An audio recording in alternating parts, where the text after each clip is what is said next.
Hey guys, we are here for Module 4.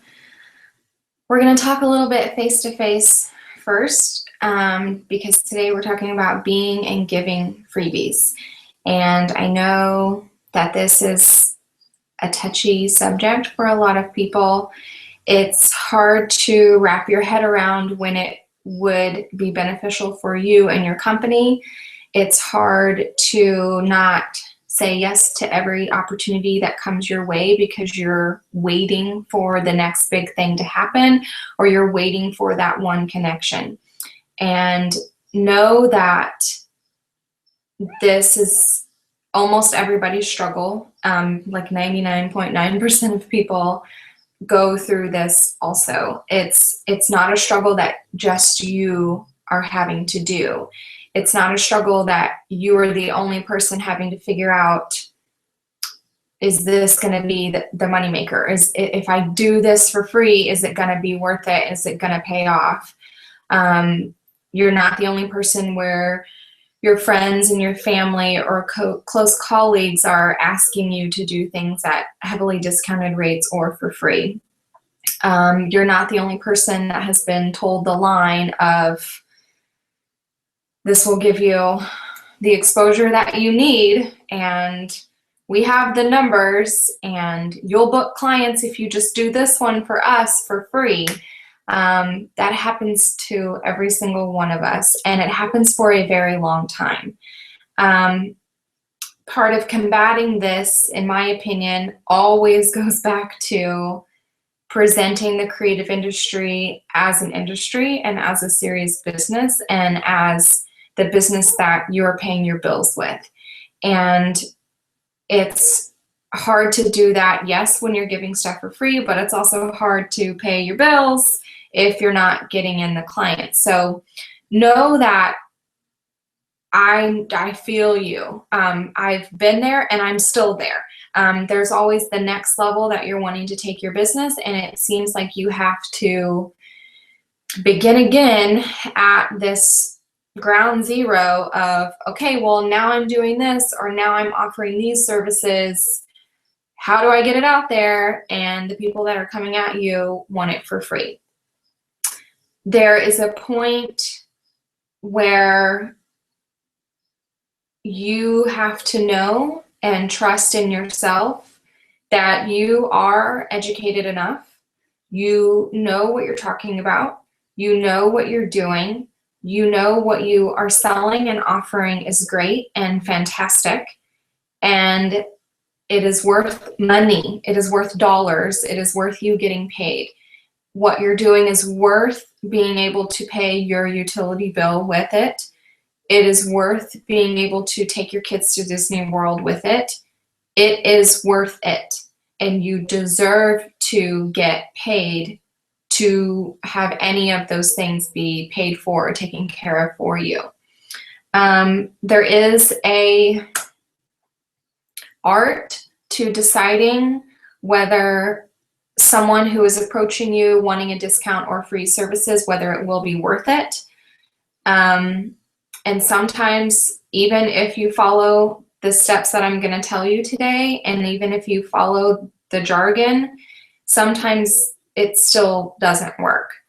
Sometimes the most random encounter will pay off tenfold, and I want to kind of talk about that with you before we dive into this presentation. I wish that there was a solid answer. I wish that there was, if you do X for X amount of time, you never have to give free stuff away again.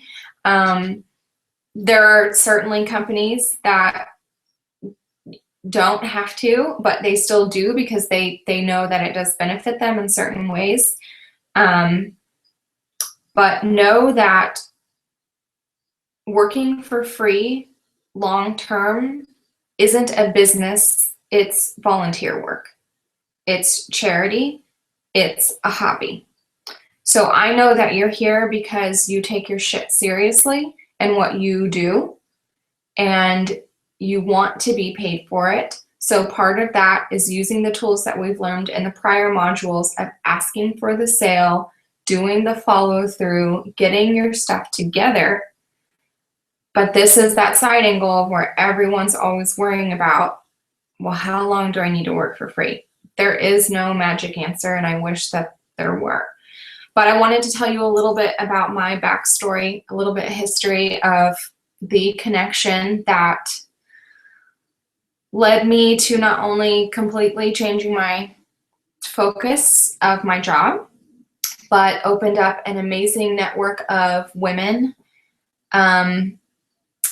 who are fire, and that's you, by the way. And every day I wake up amazed that the things that are starting to happen and the dominoes that are rolling and the way that this journey has changed. And it's amazing. So back in fall of last year, so fall of 2014, I had a Etsy shop, and design print Etsy shop, just stuff that I made. It is not fancy. It is not even good, really. And I would share it on Instagram and mostly print it off for my mom.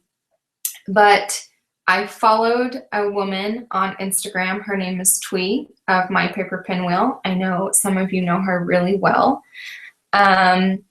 She was doing a crafters bash last fall and needed more sponsors for her swag bags and goodies. Actually, I'm sorry, it wasn't a crafters bash. It was actually a paper source event where she was heading to Dallas to help host it and run it.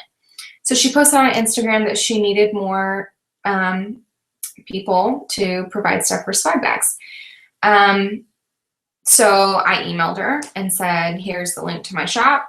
Pick anything out you want. I would love to participate and contribute. And so she responded and said, I love your shop. Print, pick a most popular print if you want. But know that I need about 20 or 25. So if that's something that you're okay committing to, then I would love to have you. So I'm glad that she started at the beginning of, it wasn't just one that she needed. Be aware that you're going to need to send me 25. So I did. Actually even had them printed at a different shop than where I normally do. Okay. All exposure here. I print them at home and send them to people. But for her, I actually contacted a print shop and had them made and put on, cardboard backing or laying on cardboard backing so they would be sturdier. Because I knew, she was taking it to a serious event, and I liked her and I wanted her, to like what I was giving her. So she sent me her address and was like, I'm leaving this day on a Friday. I need, you need to mail them to me by a certain time so I can get them all together and take them with me to Dallas. Well, since we're in the same town, I deliberately finagled my prints coming in late to where I wouldn't have time to mail them to her. Could she, any chance at possible, I would meet up with her wherever she was and hand deliver them. I wanted the opportunity to meet her in person, to speak with her and just see if our personalities clicked. I didn't know, I had no idea what this would open up to. I just needed to meet people in the creative industry in Tulsa. So she said yes. She works really close to where I live. And so on her lunch break, I met her at an American Eagle at Utica Square. And we talked for, 15 minutes and just completely hit it off. She kind of heard a little bit about what I was doing. I heard a little bit more about her Crafters Bash events, that she would be needing sponsors for future events and she'd want to keep me in mind. She had a full-time job. She was really hoping to segue into her creative hustle. Just let's hope to stay in touch kind of thing. So we left on great terms. Awesome. She ended up emailing me 2 or 3 days after the event in Dallas and basically was like, I know this is really soon, but if you are wanting to work together, I am hoping to hire an assistant to take this blog and business bigger so I can start paying my bills with it. she goes, I don't even know what you're doing and how much time you have, but if it's something you might be interested in, I think we hit it off. So yes, at that time, I was kind of few and far in between sessions. I was booking a lot of sessions, but I was at that point where it's like, this isn't fueling me in the way that I thought it would, and this isn't driving me.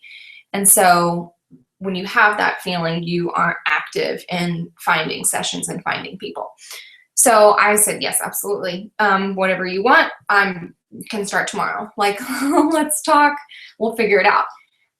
So that was in like October-ish of 2014. So we ended up getting together in January, and we met and got coffee, and we talked for like 3 hours about plans that she wanted to do and where I saw myself down the road and what she could offer me. And it wasn't a lot. Assistant work, when you're having a side hustle but you still have your full-time job, means you don't have enough time to dedicate to your side hustle, which means that there's a plateau of money that you can really make. And she was at that point, but she needed the help of kind of pushing it back to take some of the back end work for her and to kind of help portray her company in a different light. So I said, yes, absolutely, even if it wasn't a lot. She told me that she would credit me for all of my photos that I took of her. And so that's kind of where we started, where I was going to be doing some pictures for her blog. She would just kind of credit me on her blog and on Instagram, and it would be fine. After our first session, we just really meshed and talked a lot about girl boss goals and dreams, and where we saw not our each individual businesses, but just girl bossiness as a whole, and teaching and learning, and how do we want to put ourselves out there down the road. And a lot of the things that we talked about were the same, and they were aligned.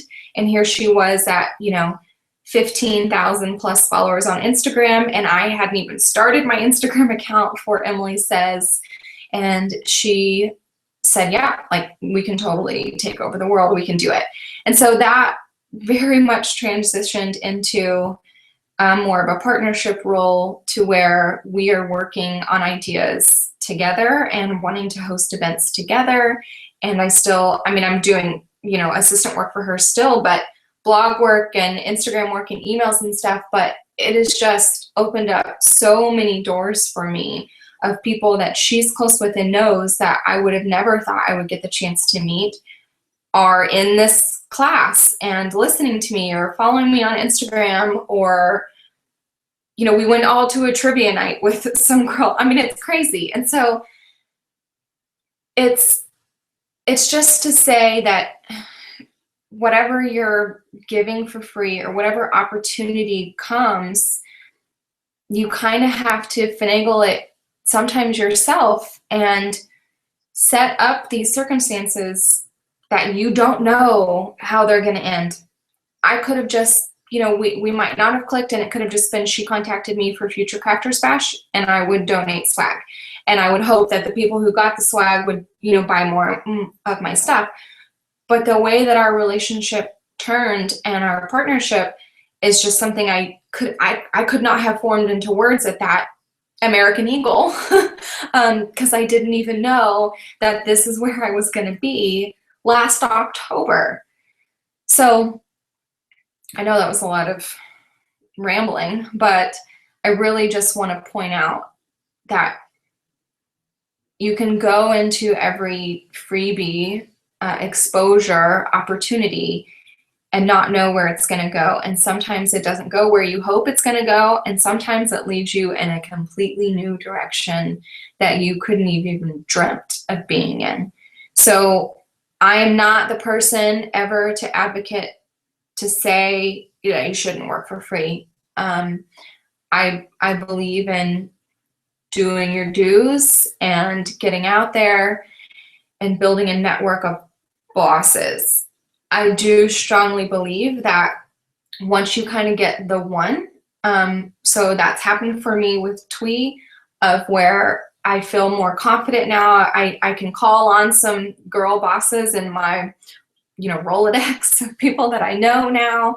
I've been featured. It actually just happened today by a fellow girl boss. So I have these things now on my resume because of her, where maybe the next person I'm going to say, no, the opportunity isn't good for me to work for free because I know now that I'm legit and this is how much I cost, or this is how you can work with me, or, here's the route I recommend you going instead.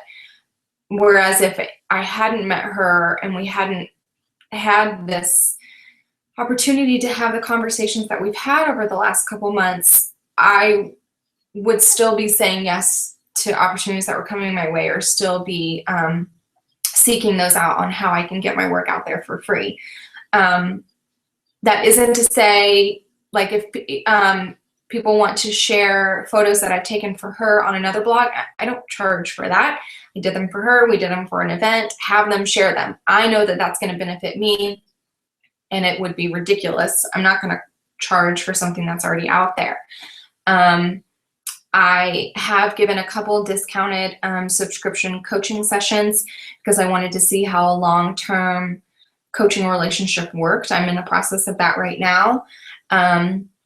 Other than that, this is me, and this is what I offer, and this is what I have.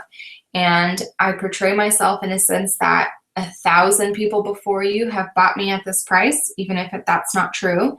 So you can be 1,001 or not. It's completely up to you. So it is a little bit of a mindset, but we're going to kind of dive in today in the presentation now of some words that you can use for people who are approaching you who want to work for free, and some examples and some recommendations I have if you are working for free of stuff that you should set up, and then what you should be giving away for free for your clients, not for people who are approaching you. So I'm going to go ahead and share my screen here. And today has been a day, so I've got my wine here. So if you hear me taking a break, it is because I might be chugging it. So just stick around for that. Maybe pause this video and grab yourself a glass of wine, okay? All right, so let's get this started. All right, I'm gonna go into present mode so it's big. Being and giving freebies. Keep your business alive, girl. That's the point, right? So we're gonna go into my favorite quote from today. I've already said it. Oh, it didn't save my quote. So sorry. I'll just repeat it for you again, and I want you to write it down. Working for free long-term isn't a business, it's volunteer work. Write it down, make it into a cute graphic, share it, type it up somewhere. Read it every day. Man, and none of my pictures came over either. I don't know what happened. All the words are here. We'll be okay. It's Wine Friday. We're just going to cheers and keep moving on, okay? So setting up a contract. A contract to quantify the free work you are about to give into a cash dollar value. So saying, for instance, they're asking you to give photography or whatever, you know what that costs for you. So you have to decide what they give you in return. You need to put a dollar amount on those things and add them up. And there needs to be enough of those things that this potential person is going to give you to make up for the dollars that you are not making. And they need to be in a legit contract. And other things that need to be included in that contract are your time frame, including an end date. So if someone's approaching you, no matter what it's for, it needs to be set in stone. Are we doing this for a week? Are we doing it for the next 3 months? Are we doing it until you reach X amount of followers or whatever? Not you, but them. You know, maybe you're a social media guru or something. But you need to decide, and it needs to be an agreed upon time frame. Never, ever, ever go into a freebie relationship that is infinite. They will 100%, because they are human beings, take advantage of it, period. No one is ever going to pump the brakes and say, oh, wait, I need to be paying you $1,500 now. If you're not going to bring it up, they're not going to bring it up. If they're going for a year, they're going to go for a year. So you need to keep that in mind and put an end date or a quantifiable date at the end. Include actions for your client.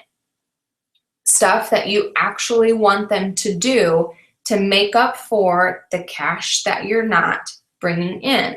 So you need to decide on what that is. And a proper ending statement. And we're going to go over that, because you're going to have the moment where the client comes to you and you've kind of deemed your relationship to be ended because you have the contract and everyone knows that it's over. And then they're going to want to continue to work for you. And how do you kind of get past that awkwardness of turning into from a freebie relationship to a working relationship? Oh, it just made my quote in the wrong spot. That's okay. Here, screenshot it, write it down, say it every day. Don't be a volunteer, be a biz lady, okay? Because you a boss, babe.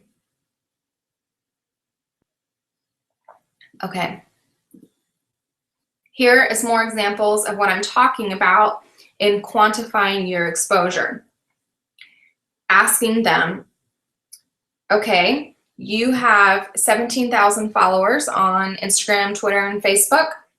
So for my exposure to increase, because that's what everyone says, right? Oh, it'll be good for good exposure. Let's quantify that. Okay, I'm going to do this for free, and it's this amount of money. So I'm kind of hoping I would get this many followers and likes and whatever after our relationship. So I'm wanting you to tweet, 2 times a month, Instagram share once a week, Facebook posts once a week at peak times during the day with comments. I will even write the comment for you. I will even give you the image to share, but it has to be real and from you. I'm expecting this many blog posts or write-ups about our experience together. Maybe you do one before we even start working together, how you're excited. Maybe you do one in the middle of our working relationship and kind of update people on what's going on. And then you do a wrap up of how much you loved our time together. I'm also wanting, 3 testimonials, one on like my personality, one on the service you received, one on the results you got in your business because of the service you received. I want to be the only recommended provider, either at that time or forever. That's kind of something to discuss with the person you're working with. So say, for instance, the coaching client I have now, we're doing a 3-month-long coaching subscription service. She is giving me tweets and Instagram shares per month. We've already talked about it. She's giving me 2 blog posts during our time frame, a kind of middle of the ground time work with me, and a wrap up of the help that she got from me and her experience. She's giving me testimonials, and she is also, anytime anyone comes to her about coaching, I am her recommended person for that. So whatever your service may be, try to leverage yourself as the only recommended provider of that service for your client.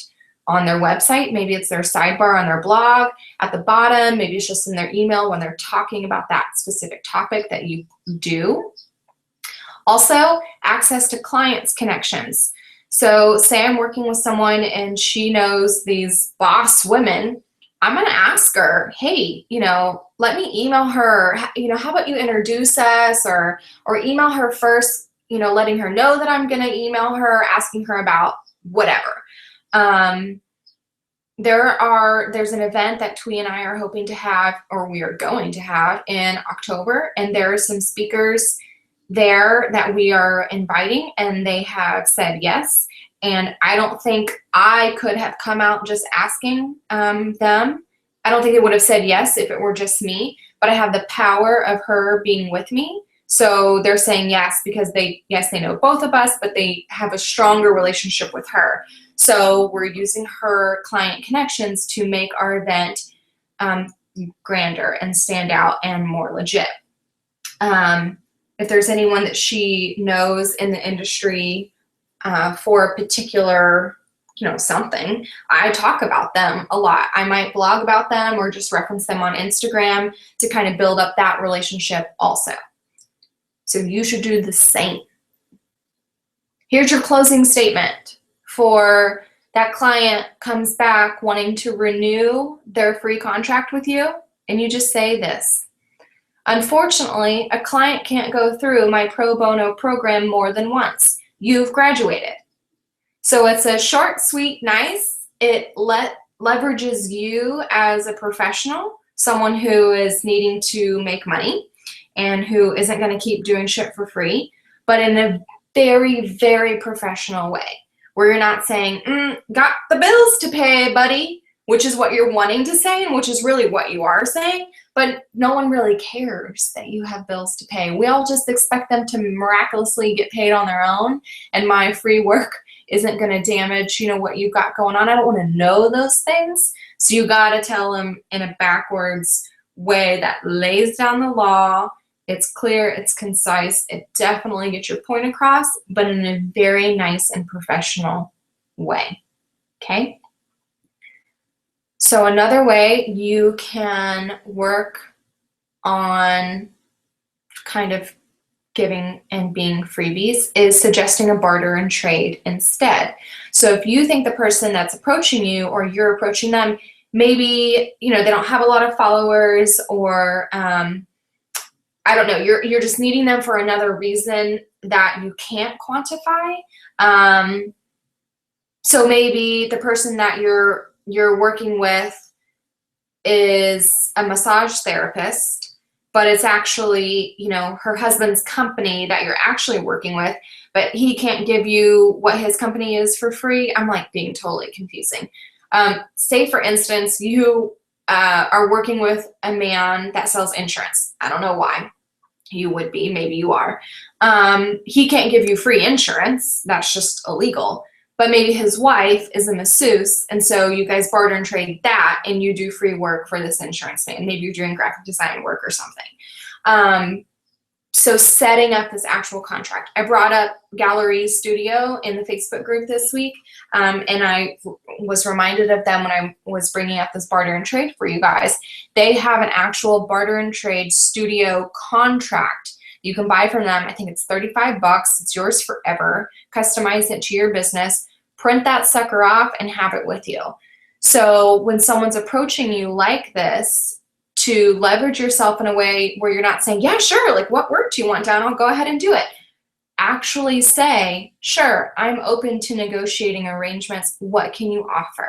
What can you offer me? So Mr. Insurance Man, I know you can't give me free insurance, but I'm doing your logo design because I'm going to be your only provider for graphic design work. But what can you give me instead until we build this working contractual relationship? A barter and trade contract also helps put an end to the barter and trade. I know way too many creative professionals that are barter and trading Pilates, acupuncture, haircuts, shampoo, and all of that's great because you're not spending your own dollars on it, and it's probably pretty legit high-end stuff. But at the end of the day, shampoo doesn't pay the mortgage. Like, I'm just being honest. And at the end of the day, maybe I just don't want to get my ass up and go to Pilates, but I feel like I have to go every day because I'm not making any money off of the work I'm giving for you. So it puts a time frame, a negotiated time frame on how long you're going to be working and doing the trade. So you're not expected to just use organic $60 bottle of shampoo for the rest of your life because there was no agreement on when all of this would end and when you could actually start getting paid. So definitely check that out. Excuse me. And it's something to implement for sure. So what can you offer your clients? I want you guys to remember the free marry me sales method. Are you adding value or are you taking it away? And what does giving do? I want to hear you guys yell it. I want you to say it to computers like I can hear you. I'm going to wait.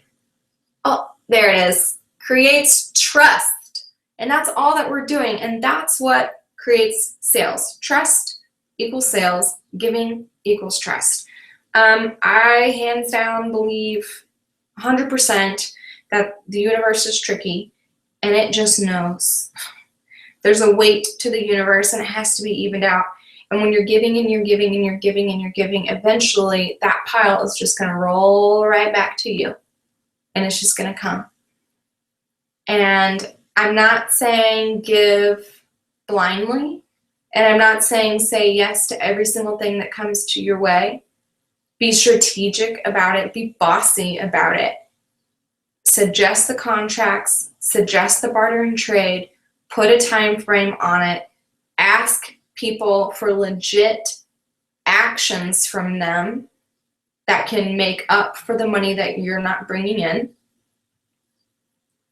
to build this trust, because you have all of this stuff that's just out there. But this specific sales method that I'm referring to right now is how you're dealing with your clients. The people that are approaching you wanting to give you more exposure for free work, at the end of that day, you're not going to ask them to marry you because they're just wanting these like drips of freeness, right? To help them. I'm talking about the drips of freeness that you're giving your clients, your customers. So this is a whole nother ballgame. This is where I'm going to stand on the side of give too much rather than not enough. Give the customers that love you and trust you and want to hear from you so much that their brains explode. Like so much. Give it to where they're asking you or telling you, oh man, you should be charging for this. That's crazy. And then start to listen. I mean, don't be making $0 and then just giving all of this away. And they're like, you really need to be charging for this. You're crazy. Listen to them. But the stuff that you are charging for, the stuff that you already made money for, have so much freaking value to that they are blown away. And this is in every single aspect of their entire experience of working with you. So this is your blog post, your educational blog post, your newsletters, your opt-in freebies, the swag bags that they get after they buy from you, how their stuff arrives when it ships to them, any handwritten thank you notes or phone calls, or any added bonuses that they get from working with you. All of that stuff piles into that free. So then at the end of the day, or the year, you have this crowd of customers that are just lapping on to everything you say and you do and then you give them. And then, well, bam, you have this thing you want them to get. And they say, okay.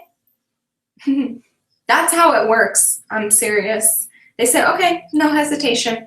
I love you. I feel like I owe buying this to you because of all this other free stuff you've already given me. So I'm not even second guessing. I'm just doing it. So we're going to start to talk about this in the group this week of what other free things you could be offering your clients to add value. And when you're presenting your discounts or flash sales, we've already talked about this a little bit in another module.